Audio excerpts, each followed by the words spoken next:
Salut tout le monde, j'espère que vous allez tous très bien. Écoutez, bienvenue dans l'actualité du jour avec PSG Monaco, l'avant-match, mon prono, le divorce prononcé sûrement entre le PSG et Icardi et bien évidemment Ramos a encore de nouveaux forfaits. Alors je ne sais pas si ça s'entend dans la vidéo, mais il y a des gens dehors qui font du tambour, du tam-tam, je ne sais pas ce qu'ils foutent. Il est 17h15, je ne sais pas ce que c'est aujourd'hui, je ne sais pas pourquoi. Enfin bref, j'espère que ça n'a pas niqué ma vidéo. Écoutez, l'avant-match PSG Monaco et avant toute chose, bien évidemment, cette vidéo, tu le sais très bien maintenant, est sponsorisé par OneFootball, l'application qui vous donne les scores en direct avec les flash résultats, etc. Une application aussi qui font des articles sur vos clubs et pays préférés. Cette application est disponible sur iOS et Android gratuitement. Et puis maintenant, tu as un flash code pour le flasher directement pour pouvoir télécharger l'application plus rapidement.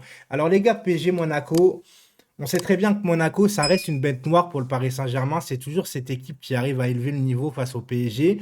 Les derniers champions qui nous ont retiré un titre, enfin entre guillemets non, parce que c'est Lille, mais avant Lille, il y avait Monaco, tu vois, j'ai fait dire une connerie. Mais Monaco, ça a toujours été la bête noire du Paris Saint-Germain pour ma part. Ils ont aussi des bons joueurs. Bon, là, on a quand même 16 points d'avance. Monaco qui est septième. On a même 11 points d'avance sur le deuxième. Donc, le championnat est-il déjà plié? Je ne vais pas dire non, mais c'est bien parti, malgré qu'on est mauvais sur le terrain, on arrive toujours à gagner grâce à nos individualités. Qu'est-ce que j'attends de ce match? Déjà, faut pas oublier que la tribune Auteuil sera fermée, donc tu auras un public en moins. Ça va pas changer grand-chose pour Monaco. Désolé, c'est une petite boutade. Voilà, il n'y a pas de. Les gars, j'attends rien du Paris Saint-Germain encore une fois. Monaco qui ont des très bons joueurs. Bon, il y a Kevin Volland qui est pas là, mais tu as du Ben Yedder, tu as du Fabregas, je crois qu'il est pas là non plus. Je vais regarder ça, les gars, vite fait, mais. Ouais, Fabregas n'est pas là et Kevin Volland n'est pas là, mais bon, il y a alors Tchouaméni qui est très très fort au milieu de terrain, Ben Yedder comme je vous l'ai dit, Gelson Martins quand il veut bien jouer, il est là. Ils ont non, ils ont une bonne petite équipe. Après voilà, septième du championnat, c'est pas des foudres de guerre cette année, mais après sur un match, tu sais très bien que ça peut être difficile. Donc attention, attention à cette équipe de Monaco. Moi, pour ma part, je vois peut-être un 2-1 de la part du Paris Saint-Germain. Encore un match difficile. Je vais pas avoir de progrès face à Monaco, les gars. Comme je vous ai dit, contre Bruges, le dernier match, c'est un trompe-l'œil. C'est parce que c'était un match sans pression. Mais même là, hein, en Ligue 1, normalement, ça doit être un match aussi sans pression. En vérité, tu as 11 points d'avance sur le deuxième. Tu sais qu'avec tes individualités, avec ton effectif, de toute façon, tu finiras premier du championnat. Enfin, faut peut-être respecter quand même tes adversaires, mais logiquement, sans vendre la peau de l'ours avant de l'avoir tué, tu dois terminer champion avec l'effectif que tu as, le budget que tu as. Maintenant, on attend plus du Paris Saint-Germain, encore une fois, les gars. Donc, je vais essayer de faire ma compo. On va dire peut-être dans les buts. Bah, cette fois, je vais mettre Donnarumma en championnat. D'habitude, je préfère toujours Navas. Là, j'ai envie de mettre Donnarumma parce qu'en ce moment, il enchaîne les bonnes performances. Donc, ça serait pour le récompenser. À gauche, je mettrai Bernat parce qu'il me semble que Nuno Mendes n'est pas là, Ramos n'est pas là, Neymar n'est pas là, Drexler n'est pas. Enfin, Drexler, de toute façon, c'est plus un joueur du PSG. Donc, je mettrai Bernat à gauche. À droite, je mettrais. Tu sais quoi, je mettrais Dagba pour reposer Hakimi. D'une part, parce qu'il n'arrive plus à centrer en ce moment. Il est mal servi par ses coéquipiers. Il n'est pas servi du tout. Donc, je pense que pour moi, son moral, sa fatigue et ses performances, je le laisserai Hakimi se reposer. C'est pas une punition. C'est vraiment pour le laisser un peu souffler. Donc, je mettrais Dagba à droite, mais j'avoue que c'est quand même Monaco. Mais il n'y a pas le choix. Est-ce qu'on doit mettre toujours Hakimi? Est-ce qu'on doit forcer alors qu'en ce moment, il est peut-être frustré? Je ne sais pas. Dites-moi aussi dans les commentaires. Dans l'axe, bah écoutez, Marquinhos, Kimpembe, ça bouge pas. Milieu de terrain, bah moi, je mettrais Verratti, Gay, Wijnaldum, avec Wijnaldum un peu plus haut, Verratti en 6 et Gay qui fait les transitions entre les deux milieux, qui va être là pour charbonner. Et puis devant, bah moi, je mettrais Mbappé à gauche. Dans l'axe Messi en faux neuf et Di Maria à droite, voilà. Ça fait ma compo classique 4-3-3, vu que de toute façon Neymar n'est pas là et que je pense que cette tactique fera l'affaire contre Monaco. Et de toute façon, je ne pense pas que tu peux mieux faire en vérité. Et enfin, on va avoir un vrai milieu de terrain en espérant qu'il ne va pas avoir des échéances un peu plus tard au niveau des blessures. Donc on verra bien par rapport à ça.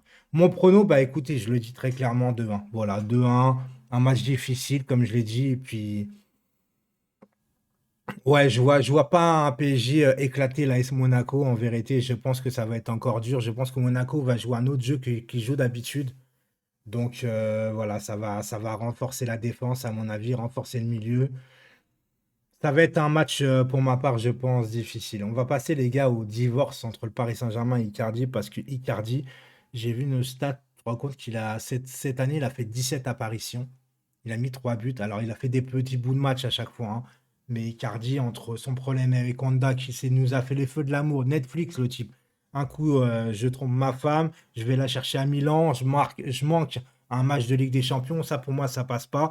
Le fait qu'aussi de son hygiène de vie, il est lourd sur le terrain, il mange beaucoup, etc. Alors, moi, je suis youtubeur, je suis gros, j'ai rien à prouver à personne, on s'en fout. Lui, il est joueur de foot, il doit se maintenir physiquement pour pouvoir être prêt par rapport aux échéances. Le problème, c'est qu'il n'est pas prêt physiquement, il n'est pas prêt mentalement. Je pense qu'il est déjà ailleurs dans sa tête. Même s'il dément, je pense que le fait de démentir, de toute façon, ça veut rien, ça veut plus rien dire chez les joueurs. On dément quoi que ce soit, mais en fait, en vérité, on veut partir.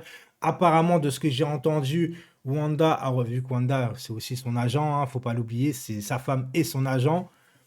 Apparemment, elle aurait déjà rencontré le boss de la Juventus, de la Juve.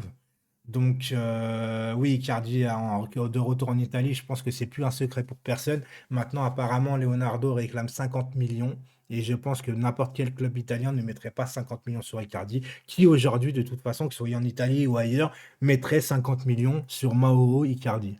Je pense que personne ne mettrait 50 patates sur Icardi. D'une part, parce que malgré que c'est un excellent joueur, il n'est pas prêt physiquement. Et puis, dans les à côté du foot, en dehors du terrain, c'est un problème, le mec. Non, faut dire ce qui est. Il t'apporte que des soucis, ce mec. Donc, 50 millions, non, non. Leonardo, baisse ton prix, s'il te plaît, parce qu'on va se retrouver avec un gars qu'on va le garder jusqu'à la fin de son contrat, au lieu de récupérer un peu d'argent sur lui, pour pas.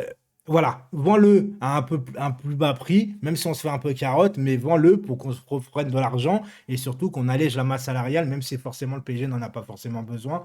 Mais Icardi, c'est trop. C'est fini, les gars. C'est fini. Et malheureusement, tu as prêté Kalimundo. Alors certains vont me dire, ouais, mais tu te rends compte, si tu le vends, tu personne derrière et tout. Mais de toute façon, que tu le vendes ou que tu le vendes pas, tu as personne avec Icardi. Il est plus là. Il est plus là. Physiquement, mentalement, il n'est plus là, les gars. Donc autant le vendre. Moi, c'est mon avis. Ramos de nouveau forfait, les gars. Alors là, les gars, ça commence à sentir le roussi un petit peu parce que moi, j'étais hypé par le match de Ramos face à Saint-Etienne. On l'a tous vu. C'est lui qui monte le bloc. Ça faisait longtemps qu'on n'avait pas vu ça avec le PSG. C'est lui qui fait monter tout le monde. Il a de la voix, il a de la prestance, il a de la technique. On l'a très bien vu. Il a de la malice. Moi, j'aime beaucoup Sergio Ramos, mais le problème, c'est que est-ce qu'aujourd'hui, on est début décembre, enfin moitié décembre, est-ce qu'on peut se contenter de dire on a vu un match de Sergio Ramos, ça nous suffit? Je ne pense pas. Alors, s'il est prêt en février et qu'il va jusqu'au bout de la compétition en Ligue des Champions, si on arrive à aller loin, tirage au sort lundi, les gars, hein, n'oubliez pas. Non, Ramos, je peux pas, les gars. Il y a un moment donné, qu'est-ce qui se passe encore une fois? Je me dis, il fait un match depuis très longtemps, déjà 90 minutes. Moi, ça m'avait choqué qu'il faisait 90 minutes, alors que ça faisait très très longtemps qu'il n'avait pas joué. Je pensais qu'il allait vers 45. Pochettino s'est dit, il est prêt pour faire 90. Après, le match d'après, tu te dis, bon, bah, il va souffler. C'est normal, en fait. C'est normal, il souffle. Donc, ça faisait longtemps qu'il n'a pas joué. Il reprenait l'entraînement le dimanche. Après, tu te dis, bon, bah, il va être prêt pour Bruges, vu que c'est un match sans enjeu, tu vas pouvoir le mettre. Patatras, forfait. Et là, tu te dis, bon, bah, la semaine va s'écouler. On joue dimanche. Ramos va pouvoir être là au parc contre Monaco. Patatras, encore forfait. Donc, écoutez, je m'inquiète un minimum. Je m'inquiète pas de son niveau de jeu, hein. On a vu très bien contre Saint-Etienne que s'il est là, il sera performant. Et le problème, c'est qu'il n'est pas là.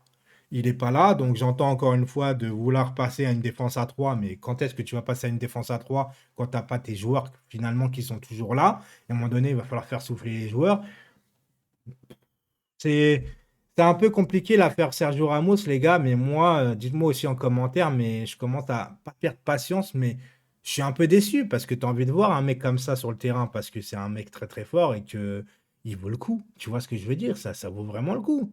Mais le problème, c'est qu'il n'est pas là et c'est malheureux pour nous. C'était tout pour aujourd'hui. On se retrouve demain pour le débrief entre le Paris Saint-Germain et l'AS Monaco. Ciao tout le monde.